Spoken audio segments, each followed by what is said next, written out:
नमस्कार दोस्तों, आप सभी का स्वागत है मैथ मस्ती क्लासेस पे। आज हम लोग क्लास 10 का मैथ चैप्टर उसमें कितना है सभी को डिस्कशन करेंगे। तो चैप्टर एक वास्तविक संख्या है और दूसरा बहुपद है और तीसरा दो चार वाले रैखिक समीकरण का योग और चौथा द्विघात समीकरण और पांचवा समांतर श्रेणी और छठा है त्रिभुज और सातवां है निर्देशक ज्यामिति और चैप्टर 8 में है त्रिकोणमितीय का परिचय और 9 में है त्रिकोणमिति के कुछ अनुप्रयोग और 10 में है वृत्त और 11 में है रचनाएं और 12 में है वृत्तों से संबंधित क्षेत्रफल और 13 नंबर में दिया गया है पृष्ठीय क्षेत्रफल और आयतन और 14 में है सांख्यिकी और 15 में है प्रायिकता। टोटल 15 चैप्टर है। तो हम लोग को पढ़ना है टोटल 15 चैप्टर। ठीक है, 15 चैप्टर। तो आज हम लोग चैप्टर 1 का इंट्रोडक्शन क्लास ले लेते हैं। सबसे पहले दिया गया है यहाँ पे अंक। ठीक है, अंक किसे कहते हैं, जैसे कि 0 1 2 3 4 यहाँ से 9 तक को अंक कहते हैं और 10 अंकों के सहायता से सभी संख्या बनती है। 10 अंक की सहायता से सभी संख्या बनते हैं। सबसे छोटी अंक 0 होगा और सबसे बड़ी अंक 9 होगा। ठीक है, अंक में कहे तो। और संख्या, संख्या किसे कहते हैं, गिनती माप मात्रा को व्यक्त करने के लिए जिन चिन्हों का प्रयोग होता है। गिनती और माप मात्रा को व्यक्त करने के लिए जिन चिन्हों का प्रयोग होता है उन्हें संख्या कहते हैं। जैसे कि 22 किलो, 10 लड़का, 4 बोतल, 1 लीटर, 1 कलम, इसी तरह। ठीक है, तो संख्या, संख्या क्या होता है, संख्या एक होता है ऋणात्मक संख्या और दूसरा होता है धनात्मक संख्या, नेगेटिव नंबर और पॉजिटिव नंबर। 0 से छोटी संख्या होता है और 0 से बड़ी संख्या, जैसे कि एग्जाम्पल -1, -2, -3, -4 डॉट डॉट अनंत तक माइनस में। ठीक है, और यहाँ 0 से बड़ा संख्या तो 1 2 3 4 इसी तरह अनंत तक। ठीक है, अब हम लोग आगे चलते हैं। आगे दिया गया है सबसे बड़ी ऋणात्मक संख्या -1 होता है। सबसे बड़ी ऋणात्मक संख्या -1, सबसे बड़ी धनात्मक संख्या अनंत होगा, कितना भी ले सकते हैं। और यहाँ पे इसमें पढ़ना है हम लोग का प्राकृतिक संख्या, पूर्ण संख्या, पूर्णांक संख्या, सम संख्या, विषम संख्या, भाज्य संख्या, अभाज्य संख्या, स्वअभाज्य संख्या, परिमेय संख्या, अपरिमेय संख्या, वास्तविक संख्या और काल्पनिक संख्या। और सबसे नंबर 1 में दिया गया है यहाँ पे प्राकृतिक संख्या। गिनती की संख्या को प्राकृतिक संख्या कहते हैं। शॉर्टकट, गिनती की संख्या को प्राकृतिक संख्या कहते हैं, जैसे 1 2 3 4 5 और अनंत। सबसे छोटी संख्या 1, सबसे बड़ी संख्या अनंत। प्रथम n प्राकृत संख्या को योग होता है n ब्रैकेट n प्लस 1 और बटे में 2। 3 अंकों की सबसे छोटी प्राकृतिक संख्या 100। 5 अंकों की सबसे बड़ी प्राकृतिक संख्या, 5 अंक की सबसे बड़ी संख्या होगा 99,999। प्रथम 20 प्राकृतिक संख्या का योग तो पूछा जाएगा, तो क्या करना है यहाँ पे 20 को गुना 21 और बटे में 2, तो हम लोग का कटाने के बाद 210 हो जाएगा।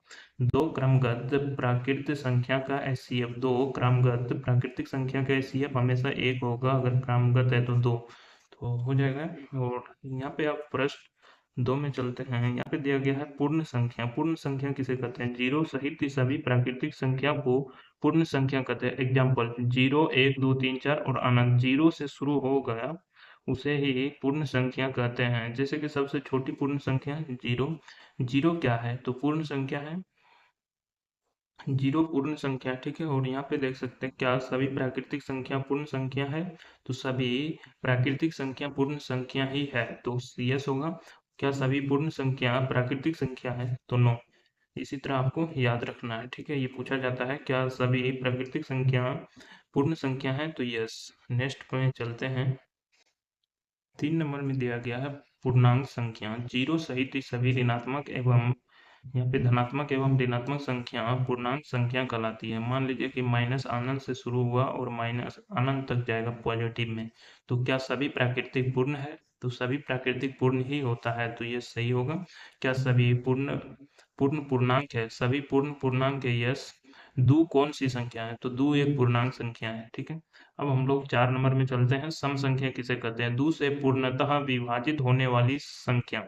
एग्जाम्पल 2 4 6 8 10 500 714 8136 इत्यादि। ठीक है, तो सम संख्या का इकाई अंक 0 2 4 6 8। दो क्रमगत सम संख्या का क्रमगत 2 होगा और प्रथम n सम संख्या का योग n ब्रैकेट n प्लस 1। यहाँ पे हम प्रश्न है प्रथम 30 सम संख्या का योग क्या होगा? प्रथम 30 सम संख्या का योग, तो ये फॉर्मूला है, ठीक है।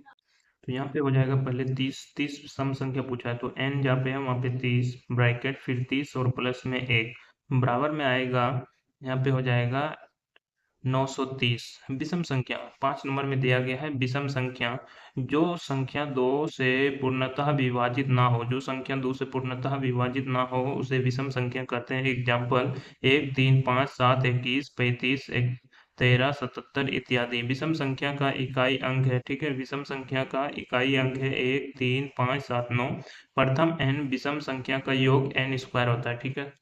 और अब हम लोग प्रश्न 6 में, टॉपिक 6 नंबर में है अवाच्य संख्या, जिसका केवल 2 गुणनखंड हो, जो एक और स्वयं के अलावे किसी अन्य संख्या से विभाजित ना हो। जैसे कि 2 1 और 2 से ही विभाजित हो सकता है और दूसरा संख्या से नहीं हो सकता है। 3 भी नहीं हो सकता है। 1 और 3 खुद से, 1 और 5 ये अपने से ही विभाजित हो सकता है। फिर ये भी उसी तरह है, उसी तरह करके यहाँ पे है। और क्या एक अवाच्य संख्या है? तो एक अवाच्य संख्या नहीं है, ठीक है। सबसे छोटी अवाच्य संख्या क्या होता है? सबसे छोटी अवाच्य संख्या 2 है, ठीक है। सबसे छोटी अवाच्य संख्या 2 है। और यहाँ पे दिया गया है 2 अंकों की सबसे छोटी संख्या, 2 अंकों की सबसे छोटी संख्या 11 है। 2 अंकों की सबसे बड़ी अवाच्य संख्या, यहाँ भी छोटी अवाच्य संख्या लिखना था, ठीक है, यहाँ पे मिस्टेक हो गया।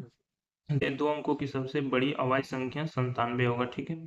0 से 50 के बीच कितनी अवाच्य संख्या है? 0 से 50 के बीच कितनी है? तो 15 आंसर है। 0 से 100 में 25 है अवाच्य संख्या, ठीक है। अब हम लोग टॉपिक 7 नंबर पे चलते हैं। टॉपिक 7 नंबर में यहाँ पे दिया गया है अवाच्य संख्या। अवाच्य संख्या किसे कहते हैं? ऐसी दो संख्याएं जिसका एचसीएफ 1 हो, ऐसी दो संख्या जिसका एचसीएफ 1 हो। अगर इन दोनों का एचसीएफ निकालेंगे, मान लीजिए कि हम 2 से भाग देंगे 3 में, तो एक बार में लगाएंगे 2 और यहाँ पे बच गया 1, फिर ये अंदर होगा तो ये 2 बार में कट गया, तो इसका एचसीएफ 1 आया। आप इसका और इसका भी करेंगे तो 1 ही आएगा, इसका और इसका भी करेंगे तो 1 आएगा, इसका इसका करेंगे तो 1 आएगा, ठीक है। तो इसी को कहते हैं स्वाभाविक संख्या, ऐसी दो संख्या जिसका एचसीएफ 1 हो। और 8 नंबर में दिया गया है भाज्य संख्या, जिनका 2 से अधिक गुणनखंड हो, 2 से अधिक गुणनखंड हो, अथवा वैसी संख्या जो एक और स्वयं के अलावे किसी अन्य संख्या से भी विभाज्य हो सके, जो एक और किसी दूसरे संख्या से भी भाग लग सके। जैसे एग्जाम्पल 4 8 6 10 9 12 14 16। सबसे छोटी अवाच्य संख्या, सबसे छोटा संख्या तो 4 हो जाएगा। और यहाँ पे दिया गया है 9 नंबर में, 9 नंबर में है परिमेय संख्या, जिससे हम p बटे क्यू के रूप में व्यक्त कर सकते हैं। परिमेय संख्या किसे कहते हैं? जिसे हम p बटे क्यू के रूप में व्यक्त कर सकते हैं उसे हम लोग परिमेय संख्या कहते हैं। जैसे 0/1, 1/1, -3/1, 22/7, 0.3/10, जहाँ p q पूर्णांक संख्या है, जहाँ p और q पूर्णांक संख्या है, ऋणात्मक और 0 और धनात्मक भी हो सकता है। क्या सभी प्राकृतिक पूर्ण पूर्णांक सम, विषम, भाज्य, अभाज्य, सहभाज्य परिमेय संख्या है? क्या सभी प्राकृतिक पूर्ण भी होता है, पूर्णांक भी होता है, सम भी होता है, विषम भी होता है, भाज्य भी होता है, अभाज्य भी होता है, सहभाज्य भी होता है, परिमेय संख्या भी होता है। तो यस।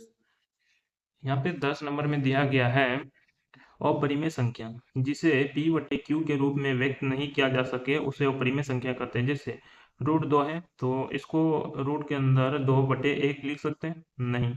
उसी तरह 3 को भी नहीं, 5 को भी नहीं, 7 को भी नहीं, 11 को भी नहीं, पाई को भी नहीं लिख सकते हैं, और 2 + √2 को भी नहीं लिख सकते हैं, 3 - √3 इसी तरह नहीं लिख सकते, जहाँ की p और q पूर्णांक है, जहाँ p और q एक पूर्णांक है, ठीक है। 11 नंबर में दिया गया है, यहाँ पे है 11 नंबर में देख सकते हैं वास्तविक संख्या सभी परिमेय एवं अपरिमेय संख्या का ठीक है, समुच्चय वास्तविक संख्या कहलाता है। जैसे कि √2, 2/3, -4, 0/1, 3.1211112, 3.5। क्या सभी परिमेय संख्या वास्तविक संख्या है? क्या सभी परिमेय संख्या वास्तविक संख्या जरूर है?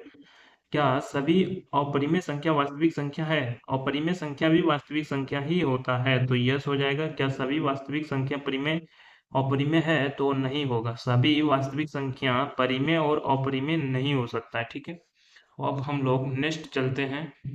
लास्ट 2 टॉपिक बचा है। काल्पनिक संख्या। काल्पनिक संख्या किसे कहते हैं? वैसी संख्या है जिसमें रूट के अंदर -1 शामिल हो, जिसके रूट के अंदर -1 शामिल हो, यानी कि माइनस शामिल हो, कुछ भी हो सकता है, अंक कुछ भी हो सकता है, 500 200 100 कुछ भी।